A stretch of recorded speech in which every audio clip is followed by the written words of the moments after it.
What's going on, BookTube? Today I'm going to be going over my TBB list, which is my to be bought list, and it's different than a wish list. A wish list has things on it like the Wheel of Time series from that Juniper puts out. That is like $1,000 or if not more right now. It includes things like A Song of Ice and Fire from the Folio Society, which a single book ranges anywhere between like $200 and $300 right now, I think. So it's essentially a list of every single book I want to purchase, whether or not I have any plans of purchasing it now or 10 years from now. It's all the books I want to own.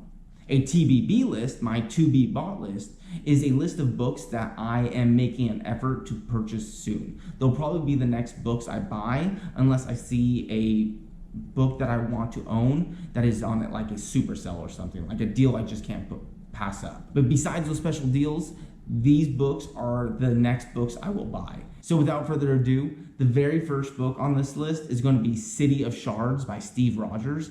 And this is a self-published book. It is one of the first self-published books I have ever read.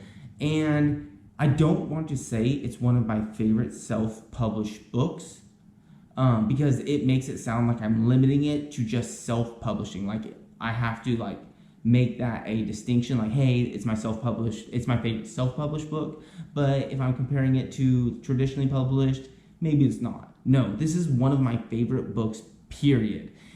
He did an amazing thing with this book. He crafted a world that was completely unique from almost anything I've read in the past and truly sets itself apart in so many ways.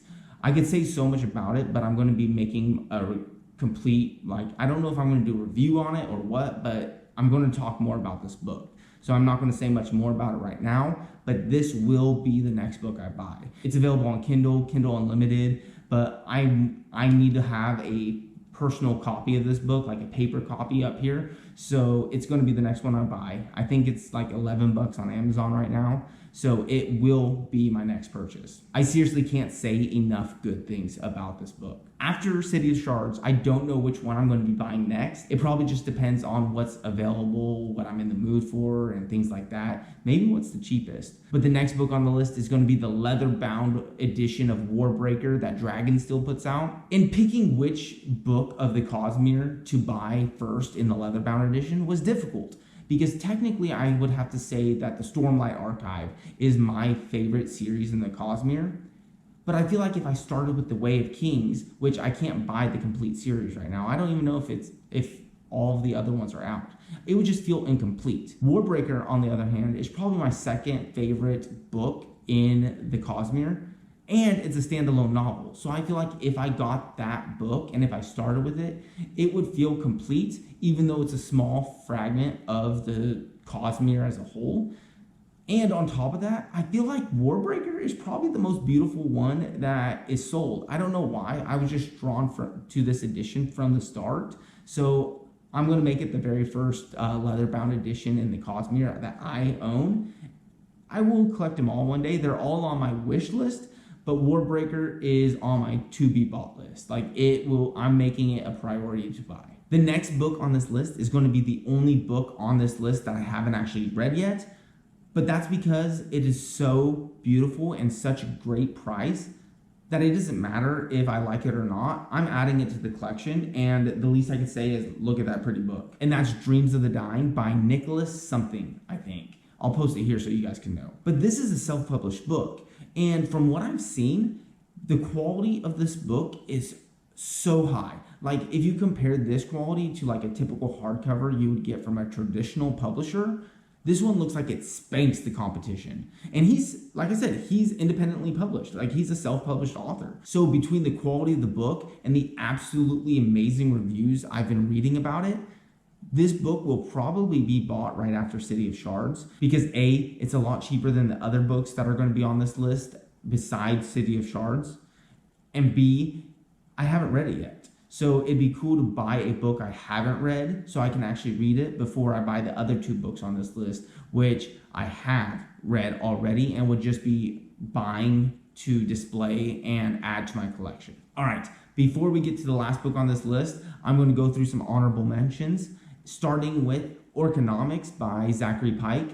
This is another one of the self-published books I read, and it blew my mind. This book is the book that convinced me that I wanted to read Terry Pratchett's Discworld. Orconomics is a self-published satire, and it blew me away. Once again, I don't want to say it's one of my favorite self-published, it's just one of my favorite books, period.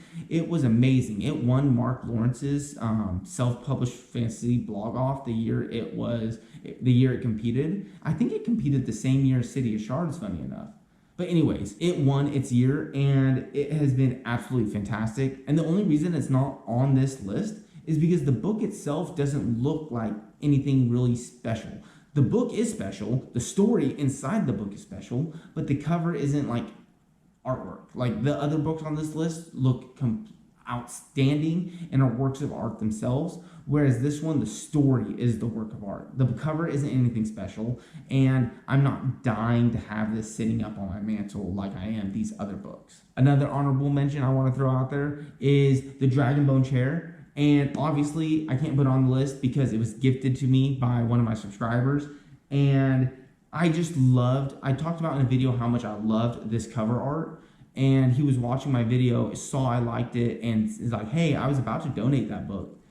Like, I could just send it to you. Like, do you want? I was like, yeah, I want it. I want that edition specifically. So he sent it to me, and literally, I can't thank him enough. So this would have been on the top of my to-be-bought list, but I didn't have to buy it because he gifted it to me. I know I talked about it in another video already, but I just wanted to say thank you to him again and let him know I really appreciated it. And with that being said, it brings me to my final book on my TBB list for now, and that is Dracula by the Folio Society. And I've been obsessed with the Dracula story since I read it, I think in May. Like, I read it the same month that I read Dune in, and it's been my favorite reading month so far. Dracula absolutely blew me away. I was expecting Dracula to be like old and outdated, and like I was expecting it to be good. I was expecting it to be a classic.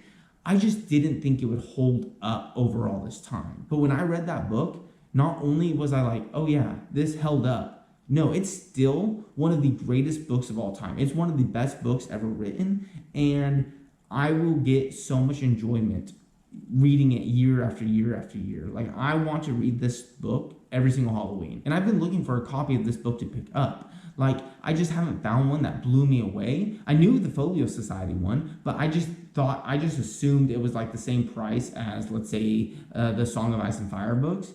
But no, this book's only like $70 from the Folio Society, and it's a work of art itself, just like everything else they make. It is beautiful, stunning, and I feel like really captures the essence of the book. So you know what? I probably can tell you the list the order I will be buying these books in. And it'll probably be A City of Shards, Dreams of the Dying, Dracula, and then Warbreaker.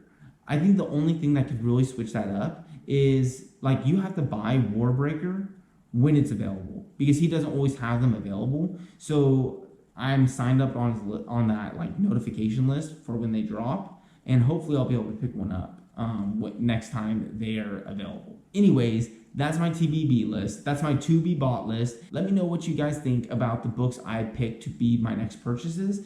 And if you thought this was a fun idea, I encourage you to make this list too. It would be really fun to see what books people want to add to their collection next. So let me know in the comments if you end up making a video so I can go and watch it. And until next time, I hope you guys are out there reading cool new books and exploring cool new worlds. If you like this video, like and subscribe to get notified when the next one drops, and I'll be back soon. Thanks for watching.